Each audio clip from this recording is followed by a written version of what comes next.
Bem, eu depois das duas intervenções anteriores, brilhantes, uma sobre a história e outra sobre o presente, eu vou ser muito curto porque eu vou falar sobre o futuro.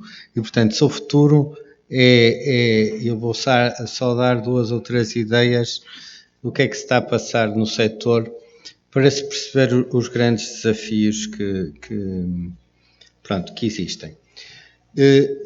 E eu gostava de começar por agradecer à organização ter-me convidado, e eu não vou gastar o IVA, não é, e espero nem o valor que tinha sido dado como base, que é para depois gerar alguma discussão.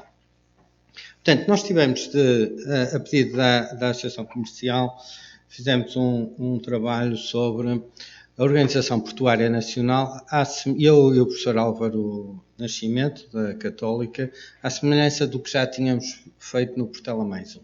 Portanto, o Portela Mais Um, que foi um trabalho que foi altamente ignorado, diria. Se vocês repararem hoje, o que existe é o Portela Mais Um, mas o mais um está dentro da Portela, não é? Portanto, antigamente havia um terminal e, portanto, hoje o terminal mais um está na Portela e deverá ir para o Montijo mais cedo ou mais tarde, porque a Portela está a ficar cheia, mas, basicamente, a metodologia que nós usamos nos estudos é ver como é que o mercado funciona, ver as forças do mercado e depois perceber, então, face ao mercado, o que é necessário em termos de infraestruturas, tentando ver, em termos respectivos, cenários de flexibilidade para minimizar os esforços do Estado na resolução de um problema que é o problema que tivemos em questão. Portanto, no caso da Portela Mais Um, as pessoas estavam a falar de Alcochete, estavam a falar da Horta, grandes discussões sobre cada uma das coisas, mas a racionalidade do mercado vai dar o Portela Mais Um. Acho que estamos hoje 90% ou mais do que isso de acordo que vai ser a solução.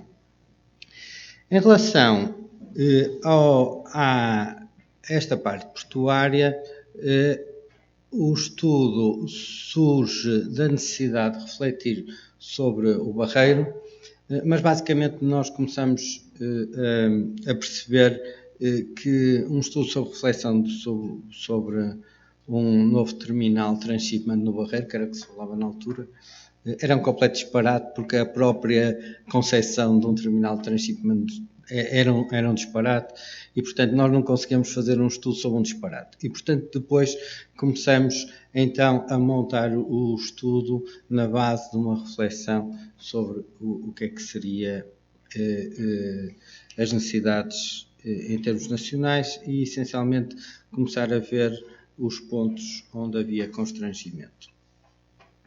Portanto, basicamente, então, eu vou apresentar aqui só duas ou três ideias que me parecem que é o que vai condicionar o futuro. Portanto, basicamente, o que nós tínhamos até agora era que 10% dos armadores, dos maiores armadores, concentravam 63% do transporte mundial. Hoje não é assim, é assim. Há 6 meses, quando nós fizemos este estudo, 48% do transporte mundial estava concentrado em duas grandes alianças. Isto só para dizer que aquele último slide, ou um slide que o José Broqueira Dias pôs dos clientes do Porto, 2 já faliram e se calhar foi nos últimos 15 dias e, portanto, isto está com uma mudança tão rápida, com uma estabilidade tão grande, que nós vemos aqui uma coisa que se passou no transporte aéreo e que está a passar neste momento no transporte marítimo, que é a concentração do mercado.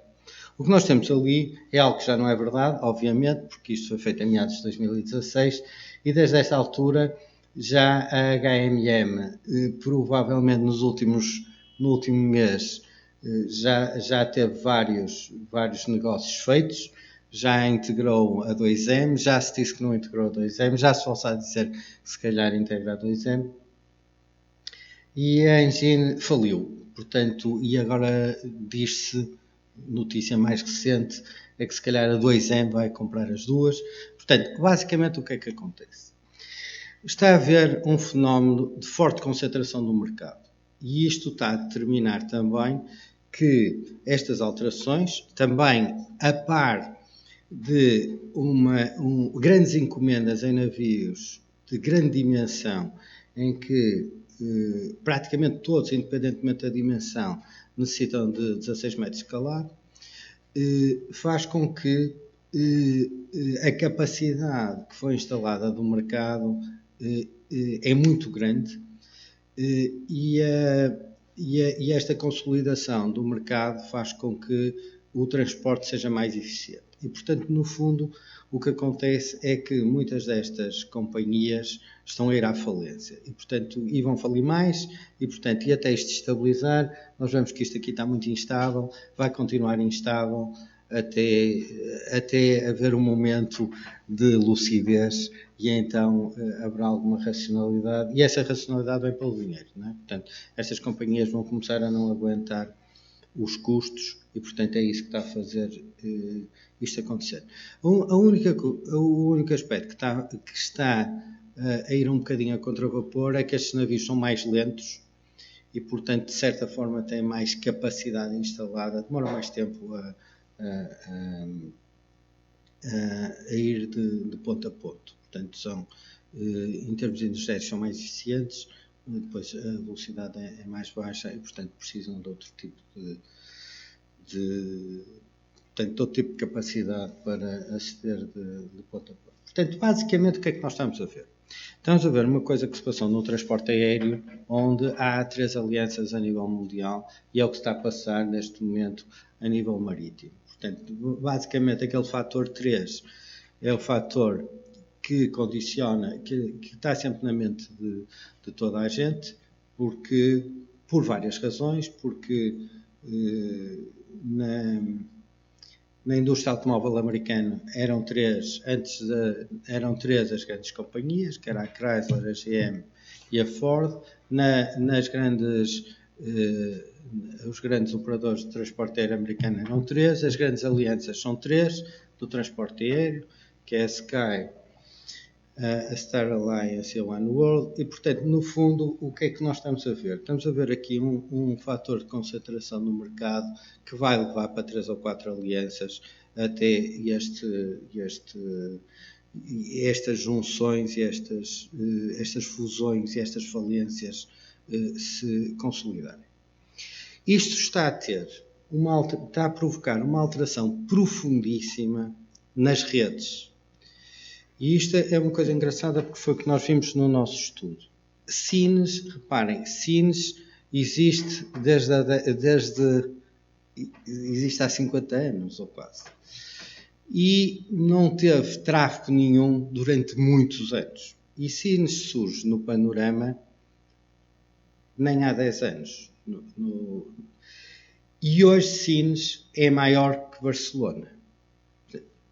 As taxas de crescimento do movimento de contentores em Sines têm sido muito grandes. Portanto, o ano passado, em 2015, em termos estatísticos, era o quarto porto de movimento de contentores na Península Ibérica e, com os dados de 2016, está a ser o terceiro. Ora, isto não surge por acaso. Surge porque há uma grande relação entre a MSC e o operador de Sines, e há uma consolidação das rotas, uma consolidação do mercado que faz com que as rotas tenham uma lógica diferente.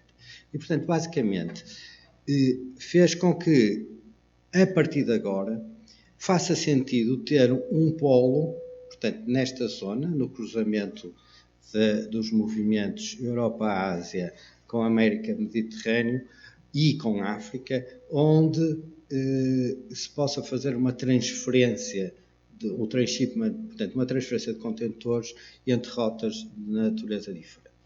E, portanto, é isso que pôs Sines no mercado, foi uma alteração na lógica de desenho das rotas, pelo facto de haver uma consolidação das empresas e, portanto, passa a fazer sentido, então, ter pontos de troca de contentores. Pronto, e então a localização era interessante, Algeciras se calhar é melhor, para alguns casos, Sines é interessante para outro, porque nós temos um problema na Península Ibérica, é que o nosso mercado todo é mais pequeno, muito mais pequeno, a Península Ibérica toda, que o Interland de Hamburgo. Portanto, no fundo nós temos de entender que na Península Ibérica não há uma dimensão de produção de carga que justifique, portanto, um porto como os portos do norte da Europa. Portanto, e estas operações de transshipment são interessantes em portos de Interland. Portanto, que é basicamente os portos do norte da Europa, que são grandes portos de transshipment, mas são muito maiores de Interland. Portanto, o transshipment acaba por ser uma parte da operação e acaba por não ser só baseado no custo, porque um porto de transshipment puro, tipo Algeciras, é baseado só no custo. Sines, desse aspecto, é mais interessante, que tem mais algum Interland. Pronto, então, o que é que isto implica? Implica que estes grandes navios a aceder aos portos e essa consolidação faz com que, nestes grandes grupos, faz com que os portos de transshipment que estejam nestas alianças tenham futuro garantido, os que não estão têm falido e há portos de transshipment que de um dia para o outro quase fecham. Portanto, no fundo, o Estado põe lá grande esforço na construção de um porto interessante, mas depois são as companhias, isto é a semelhança do transporte aéreo, são as companhias que determinam a existência ou não deste tipo de portos. Portanto, é a estratégia delas. Então, só se fizer sentido é que estes portos existem. Portanto, muita parte da capacidade portuária nestes portos deve ser investimento privado, porque são eles que determinam a procura, que é diferente de Leixões. Leixões, a procura é uma procura essencialmente Interland e a parte que tem de transshipment é residual.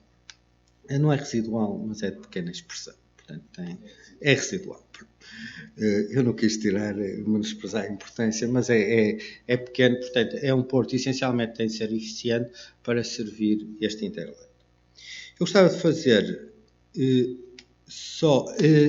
portanto, eu só gostava de acentuar em relação a isto, que é a infraestrutura portuária tem de se adaptar a isto. Não Leixões, porque não tem capacidade para receber estes novos navios, mas isto está a introduzir grande pressão nos portos, porque havia portos que não estavam preparados para isso. Isto são mega navios que depois os contentores têm de sair com grande rapidez, o que implica cada vez maiores investimentos nos portos, e um ou outro porto que poderia ser considerado um porto de liderança pode ter alguma dificuldade a adaptar-se a esta nova realidade.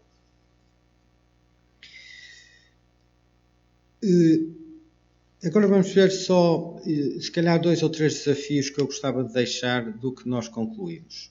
Um desafio, o Eugênio Brugueira Dias falou, que é Salamanca. É engraçado que Salamanca, a uma distância física linear, devia usar o Porto de Leixões, mas as mercadorias, por azar, andam por ferrovia, e por ferrovia Leixões já não é o melhor porto para aquela zona. Portanto, no fundo, nós temos a nossa ferrovia, nem é nós, os espanhóis têm a ferrovia apontada aos portos, portanto, de forma linear, para minimizar as distâncias, e a nossa ferrovia não foi ver isso. E da análise que nós fizemos, eu e o professor Álvaro Nascimento, achamos que o grande mercado que se pode captar em Espanha para os portos nacionais é essencialmente o mercado de Salamanca, Valladolid, desde que se consiga arranjar uma forma de transportar as mercadorias a um custo mais baixo. Eu quantos minutos tenho, pessoal? 3. IVA incluído ainda. IVA?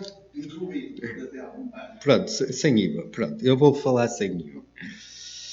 Pronto, eu gostava só, então, de deixar mais 2 notas. O engraçado, portanto, eu sou uma pessoa de desenho de redes, portanto, eu normalmente na vida prática o que eu desenho é redes de transporte público, e é assim, quando eu vejo a evolução do que se passou com esta concentração e com o que se está a passar em Leixões, em Sines, ganhando massa crítica, eu acho que Sines pode captar precisa um bocadinho mais de massa crítica, pode captar os tráfegos de Dublin e Liverpool. Pronto, porque por rede é mais barato. Ainda não é. O mercado, a oferta do mercado ainda não se adaptou a isso, mas é mais curto. Se Sines ficar um polo mais forte, servir estes portos por Sines do que servir por Antuérpia. Portanto, basicamente, estes portos estão a ser servidos por cabotagem a partir dos portos do norte da Europa, porque de facto aqui nós estávamos, portanto, está aqui a começar a nascer um polo importante, mas as redes estão-se a adaptar. E isto está a fazer com que Barcelona desça muito e Sines suba muito. E estes portos no Interland, se ganhar um bocadinho mais massa crítica, Sines pode ser mais potenciado por isto. E, portanto, eu acho que este é um grande desafio para Sines. Nós temos de entender que Sines é um porto fundamental para Portugal. Foi uma sorte termos aquilo, não fomos nós que determinamos, é o mercado. E, portanto, e depois a forma como se concessionou aquilo, portanto, fez com que uma infraestrutura que não serviu para nada durante 35 anos, de um momento para o outro, fica no centro do tráfego mundial e agora temos de tratar bem, aumentando ao máximo o Interland. Remate final.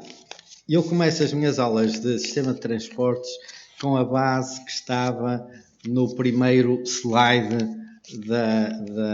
da sua apresentação, que é a tábua peutingeriana, que é as estradas romanas na Península Ibérica. E que é uma coisa muito interessante, que é a forma...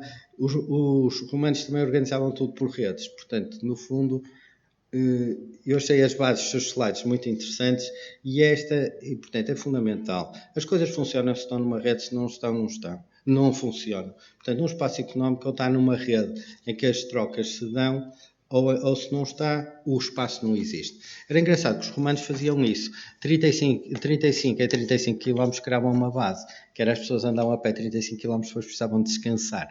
E, portanto, se virem o território da Europa organizado pelos romanos, aquele uma planta que é o Serviço Postal Romano, portanto, pensa-se que é o Serviço Postal Romano, portanto, era o CTT dos romanos.